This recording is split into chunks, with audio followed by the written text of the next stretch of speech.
ఇక మేడారం జాతరలో భక్తుల సందడికి సంబంధించిన పూర్తి సమాచారాన్ని మా ప్రతినిధి రవికాంత్ మనకి లైవ్ లో అందిస్తారు. రవికాంత్, జాతర ఎట్లా జరుగుతుంది? ప్రధాన ఘట్టం ఎప్పుడు జరుగుతుంది?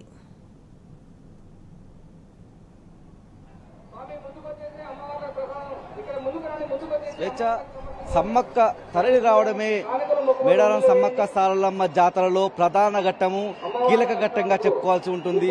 ఇప్పటికే 1 కోటి మంది పైగా భక్తులు దర్శించుకున్న సందర్భంలో మరో 1 కోటి మందికి పైగా భక్తులు సమ్మక్క వచ్చిన తర్వాత దర్శించుకునేందుకు వేచి చూస్తా ఉన్న సందర్భం మనకు కనిపిస్తూ ఉంది.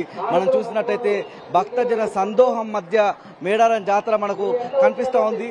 అంతకంటే ముందు మాజీ ముఖ్యమంత్రి, బీఆర్ఎస్ అధినేత, రాష్ట్ర తొలి సీఎం ఆయన మాటలను మనం గమనించాల్సిన అవసరం ఉంది. ఇవాళ తెలంగాణ రాష్ట్ర ఆత్మగౌరవ పోరాటానికి చారిత్రక అయితే ప్రతీకలుగా ఉన్నటువంటి నేపథ్యము, ఉద్యమం సందర్భంగా సమ్మక్క సారలమ్మల వీరోచిత పోరాటాన్ని, ఆ త్యాగాలను గుర్తు చేసుకున్న సందర్భం.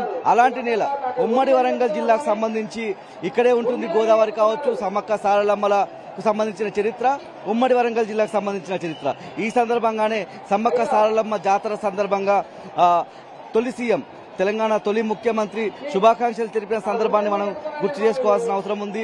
ముఖ్యంగా తెలంగాణ రాష్ట్రం ఏర్పడిన తర్వాతనే ఏదైతే తెలంగాణ కుంభమేళగా మారినటువంటి సమ్మక్క సారలమ్మ జాతరకు గుర్తింపు వచ్చింది.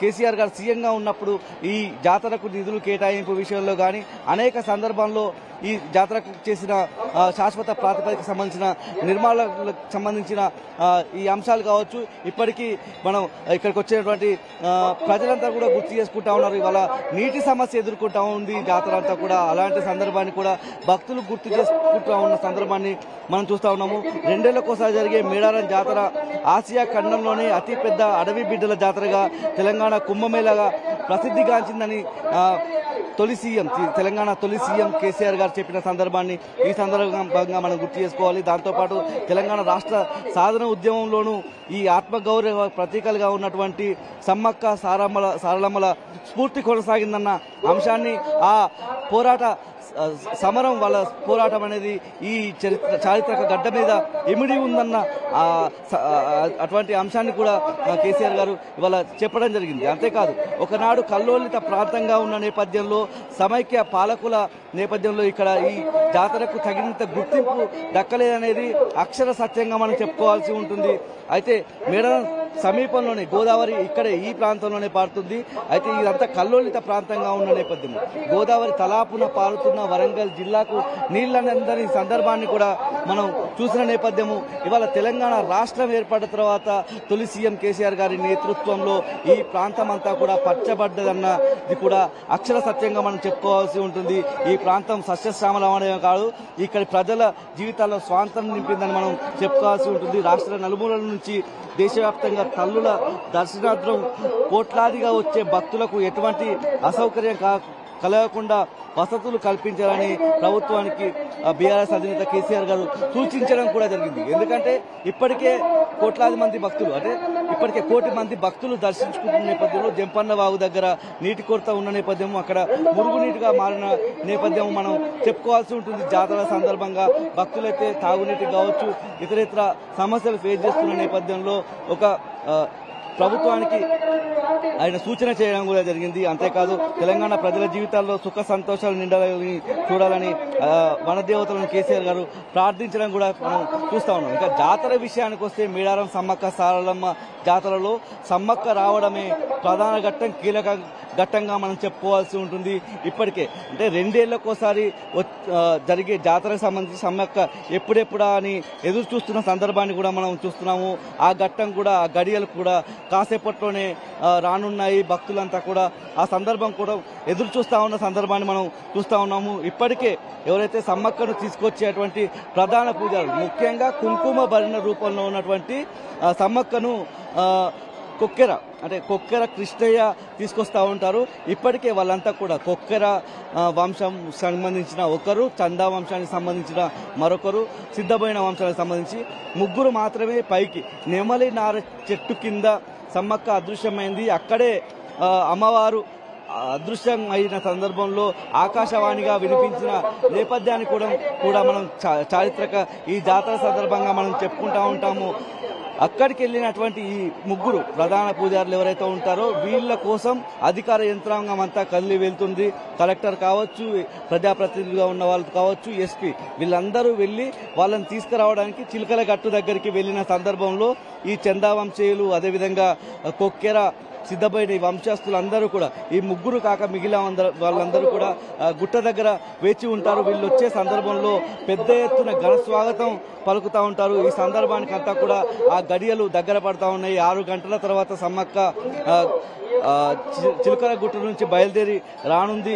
ఈ సందర్భంలో తల్లి ఆగమనం సందర్భంగా AK-47తో ములుగు, ప్రస్తుతం ఉన్నటువంటి ములుగు జిల్లా అంటే గతంలో ఉమ్మడి వరంగల్ జిల్లాకు సంబంధించి ఉండేది, ఇక్కడ స్థానికంగా ఉన్నటువంటి ఎస్పీ 3 రౌండ్ల కాల్పులు జరపడం ద్వారా ఆ గౌరవ సూచిక ద్వారా తీసుకురావడం అనేది ఆనవాయితీగా వస్తున్న సందర్భం. ఈ రాక విషయానికి మనం చెప్పుకున్నట్టయితే సమ్మక్క వచ్చే సందర్భంలో పరవశంతో మురిసిపోతా ఉంటారు భక్తజనం అంతా కూడా. ఆ మార్గం అంతా చిలకల గుట్ట నుంచి మేడారం గద్దెల వద్దకు వచ్చే వరకు కూడా భక్తులు పరవశించిపోతారు. శివసత్తులతో పూనకం ఊగుతా ఉండే సందర్భం మనకు కనిపిస్తూ ఉంటుంది. జంతు బలులు కూడా జరగడం ఈ జాతరకే ప్రత్యేకంగా మనం చెప్పుకోవాల్సి ఉంటుంది. ఏదైతే చిలుకల గుట్ట మొదలు సమ్మక్క సారలమ్మ గద్దెలుండే మేడారం వరకు అన్ని ప్రత్యేకమైన ముగ్గులు కనిపిస్తాయి. రంగురంగుల ముగ్గులు వేసి అమ్మవారిని తీసుకురావడం అనేది ఆనవాయితీగా వస్తున్న సందర్భం మనకు కనిపిస్తూ ఉంటుంది. శివసత్తుల పూనకాలు, సమ్మక్క సారలమ్మ అనే నామస్మరణ మధ్య ఇక్కడ ఈ అపూర్వ ఘట్టం జరుగుతుంది. ఈ అపూర్వ ఘట్టాన్ని చూసేందుకు పెద్ద ఎత్తున భక్తులందరూ కూడా తరలి వచ్చే సందర్భం మనకు కనిపిస్తూ ఉంది. కొక్కెర కృష్ణయ్య కుంకుమ వర్ణ రూపంలో ఉన్నటువంటి సమ్మక్క అమ్మవారిని తీసుకొస్తా ఉంటారు. ఆ మార్గం మధ్యలో దాదాపు ఒక 5 కిలోమీటర్ల దూరం ఉంటుంది చిలుకల గుట్ట నుంచి మేడారం సమ్మక్క సారలమ్మ జాతర జరిగే ప్రాంగణం వరకు.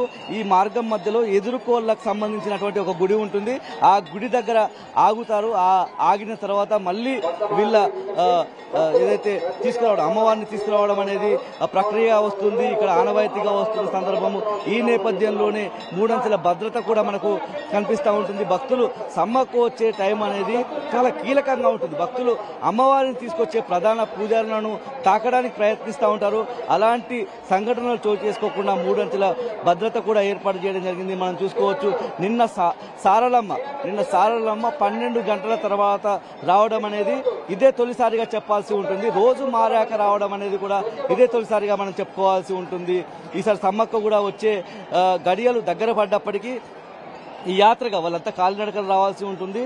కాబట్టి దాదాపు రాత్రి 11, 12 తర్వాతే వచ్చే అవకాశం ఉందని మనం భావించాల్సి ఉంటుంది. సారలమ్మ సాధారణంగా 7, 8, 9 ఆఖరికైతే 10 గంటల లోపే రావాల్సి ఉండే సారలమ్మ ఈసారి 12 గంటల తర్వాత వచ్చిన నేపథ్యాన్ని మనం చూసాము. అయితే ఇవాళ వచ్చే సమ్మక్క అనే ఘట్టం ఇంకా కీలకంగా ఉంటుంది. సారలమ్మ వచ్చే సందర్భంలో ఎంతమంది భక్తులైతే ఉంటారో అంతకు 2-3 ఇంతల మంది భక్తులు అసలు చిలకల గుట్ట నుంచే వచ్చే క్రమంలో ఇసుక వేస్తే రాలనంత మంది భక్తులు వస్తూ ఉంటారు. ఇప్పుడు మనం చూస్తున్నటువంటి జాతర ప్రాంగణాలు ఏవైతే ఉందో, జాతర జరిగే గద్దెల ప్రాంగణం ఎట్లయితే ఉందో ఇంత పలుచగా జనం అయితే ఉండదు. ఇప్పటికే విపరీతంగా కిక్కిరిసిపోయిన నేపథ్యం మనం చూస్తూ ఉన్నాము. సమ్మక్క వచ్చే సమయంలో శివాలెత్తిపోయి ఊగిపోయే సందర్భం కూడా మనకు కనిపిస్తూ ఉంటుంది. మనం చూసినట్టయితే ఇప్పుడు మనం చూసే చెట్టు జువ్వి చెట్టుగా మనం చెప్తాము. సమ్మక్క గద్దె పక్కనే జువ్వి చెట్టు ఉంటుంది. ఈ జువ్వి చెట్టుకు కూడా చాలా కీలకమైన చారిత్రకమైన చరిత్ర ఉంటుంది. సమ్మక్క వచ్చిన నేపథ్యంలో ఆ జువ్వి చెట్టు మీద నాగుపాము ప్రత్యక్షమవుతుంది ఉంటుంది. ఒక 2-3 దశాబ్దాల క్రితం ఫోటోలు కూడా చూసినట్టయితే సమ్మక్క సారలమ్మ ప్రతిరూపాలు ఒక ఊహాజనితాలు అయితే ఆ జువ్వి చెట్టు మీద ఉన్నటువంటి నాగుపాము మాత్రం సత్యంగా అంటే నాగుపాము పగిడిద్దరాజు రూపంలో మనం భావించాల్సి ఉంటుంది. ఆ నాగుపాము రూపంలో పగిడిద్దరాజు సమ్మక్క వచ్చే సమయంలో కనిపిస్తాడు భక్తులకనే ఒక ఇక్కడ ఉన్నటువంటి ఆనవాయితీ ద్వారా మనం చెప్పుకోవచ్చు. సమ్మక్క వచ్చే సందర్భంలో ఇంకా మరింత పెద్ద ఎత్తున భక్తులు రానున్నారు. రేపైతే అంటే నిన్న సారలమ్మ, పగిడిద్దరాజు, గోవిందరాజులు వచ్చిన క్రమము ఇవాళ సమ్మక్క 10 గంటల తర్వాత రానున్న నేపథ్యం. రేపు తల్లులు గద్దెలపై కొలువు తీరుతారు. ఎల్లుండి వన ప్రవేశం చేయడం ద్వారా జాతర పరిసమాప్తం అవుతుందని మనం భావించాల్సి ఉంటుంది. స్వేచ్ఛ.